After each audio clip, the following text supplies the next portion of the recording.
Balancing of chemical equation. आपको पता होगा हमने प्रीवियस क्लास में हमने मैग्नीशियम और केमिकल रिएक्शन के बारे में पढ़ा था और आज हम बैलेंसिंग ऑफ केमिकल इक्वेशन पढ़ेंगे कि बैलेंसिंग ऑफ केमिकल इक्वेशन होती क्या है। A balanced chemical equation has equal number of atoms of different elements in the reactant and product.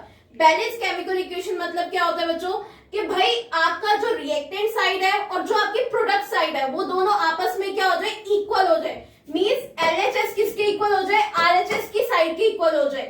हमने जैसे एग्जांपल पहले लिया था magnesium, when react with oxygen it will form magnesium oxide.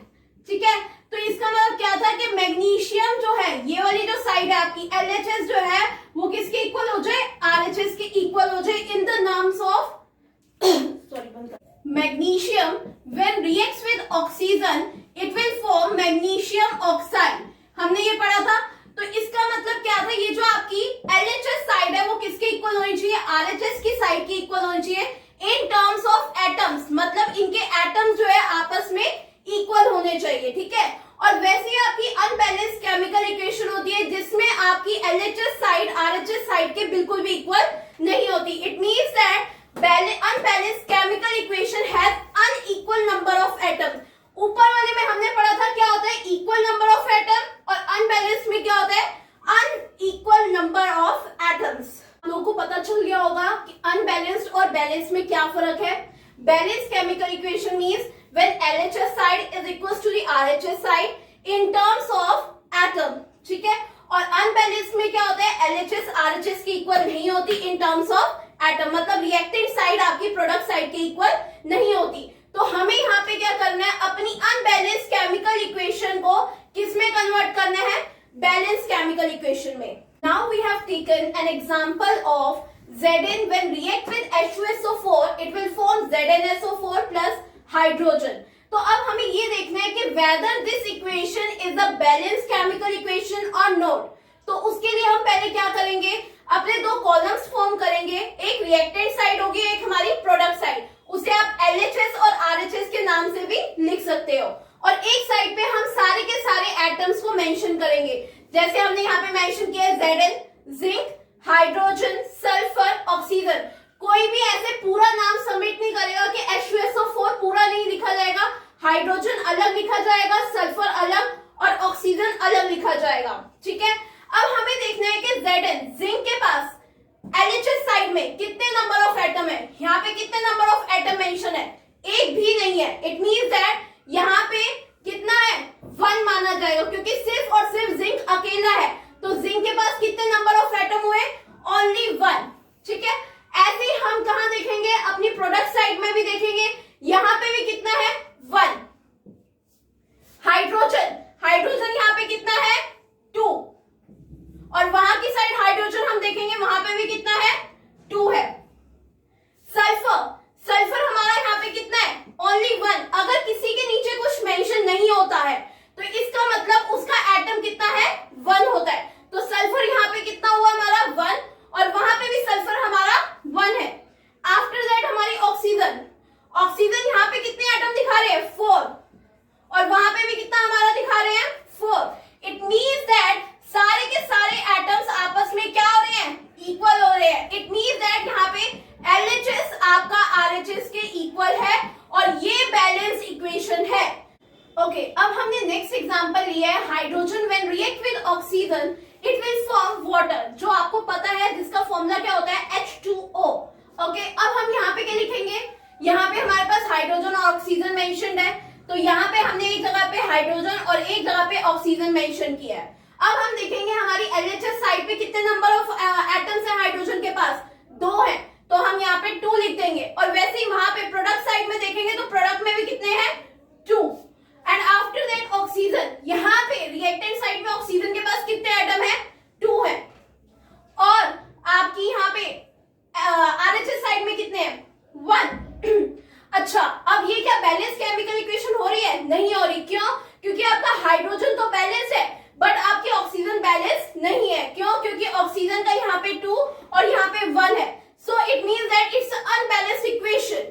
हमें अपनी RHS साइड को भी LHS के इक्वल करना है तो हमें क्या करना पड़ेगा, ऑक्सीजन को कितने चाहिए थे, थे यहाँ पे 2 है और वहां पे भी मुझे 2 बनाने हैं, तो मैं क्या करूंगी, इस 1 को 2 से मल्टीप्लाई कर दूंगी, तो यहाँ पे क्या आ जाएगा 2, देन इट बिकम बैलेंस्ड। अब मैंने यहाँ पे 2 लगाया है तो मुझे यहाँ पे भी मेंशन करना पड़ेगा, तो यहाँ पे मैं 2 यहाँ पे लगा दूंगी, ठीक है। मैंने इसको वाटर के मॉलिक्यूल के आगे 2 लगाया है। कभी भी आप ये नहीं कह सकते कि हम इस फॉर्म में लिख देंगे, क्या ये फॉर्म आपकी गलत होगी कि आप ऑक्सीजन को 2 के अंदर मेंशन कर दो, ठीक है। आपको हमेशा वाटर के आगे ही 2 लगाना है, मतलब जो भी मॉलिक्यूल होगा पूरा उसके आगे 2 लगाना है, इन बिटवीन 2 नहीं लगाना, ठीक है। अब मैंने यहाँ पे 2 लगाया तो मैंने क्या देखा कि भैया मेरा ये कितना बन गया, 4 बन गया। क्यों, हाइड्रोजन मेरा 4 इसलिए हो गया क्योंकि 2 इंटू 2 कितना होगा, 4। मल्टीप्लाई करेंगे, प्लस नहीं करेंगे, 2 to the 4, it means that मेरा प्रोडक्ट साइड दोबारा 2 से मल्टीप्लाई हो गया हाइड्रोजन का, तो ये मेरा कितना हो जाएगा, 4 हो जाएगा। वैसे ही मेरा यहाँ पे ऑक्सीजन, देखो ऑक्सीजन आपका 2 हो गया है, क्यों, क्योंकि 2 1 था, क्योंकि ऑक्सीजन के पास कितना था, 1, तो ऑक्सीजन से मैंने 2 को मल्टीप्लाई किया तो ये तो 2 हो गया। ये वाली मेरी नीचे वाली बैलेंस हो गई, अब ऊपर वाली मेरी क्या हो गई, अनबैलेंस। अब मुझे इसे भी बैलेंस करना है क्योंकि यहाँ पे 4 है और यहाँ पे 2 है, तो अब मैं यहाँ पे इसको भी किससे मल्टीप्लाई कर दूंगी, 2 से, तो ये भी कितनी हो जाएगी, 4। इसे आगे मैंने 2 के आगे लिखा है तो मुझे यहाँ पे भी क्या मेंशन करना है, 2 मेंशन करना है। अब आप देख सकते हो कि ये कितना हो गया, 4, ये कितना हो गया, 2, ये कितना हो गया, 4, और ये कितना हो गया, 2। Now whole equation is now balanced, totally balanced. जैसे आपका हाइड्रोजन भी 4 हो गया है, ऑक्सीजन 2 हो गई, यहाँ पे भी हाइड्रोजन 4 हो गया, यहाँ पे भी ऑक्सीजन कितनी हो गई आपकी, 2 हो गई। Now LHS is equals to RHS।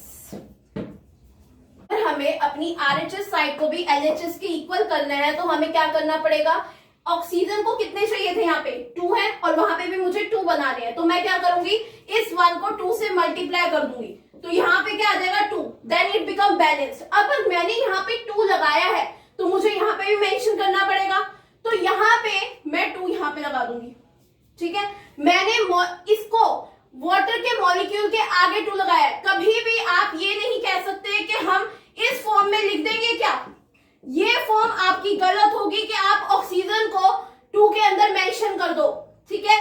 आपको हमेशा वाटर के आगे ही 2 लगाना है, मतलब जो भी मॉलिक्यूल होगा पूरा उसके आगे 2 लगाना है, इन बिटवीन 2 नहीं लगाना, ठीक है। अब मैंने यहाँ पे 2 लगाया तो मैंने क्या देखा कि भैया मेरा ये कितना बन गया, 4 बन गया।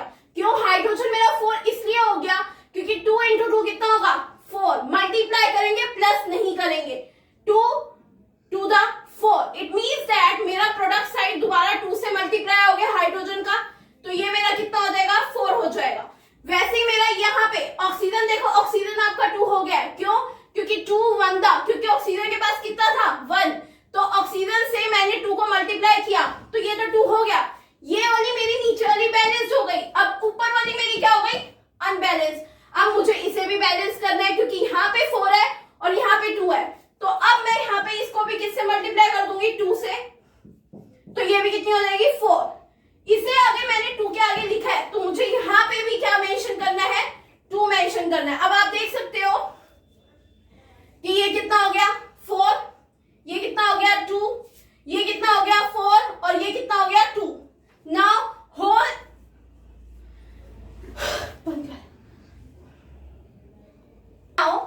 Equation is now balanced, totally balanced. जैसे आपका हाइड्रोजन भी 4 हो गया है, ऑक्सीजन 2 हो गई, यहाँ पे भी हाइड्रोजन 4 हो गया, यहाँ पे भी ऑक्सीजन कितनी हो गई आपकी, 2 हो गई। Now LHS is equals to RHS। अगर आपको इससे रिलेटेड आगे और भी कोई प्रॉब्लम या क्वेरी किसी भी केमिकल इक्वेशन को लेके होती है, आप मुझे कमेंट कर सकते हो बिलो। और अगर मेरी वीडियो आपको पसंद आए, please like, share and comment.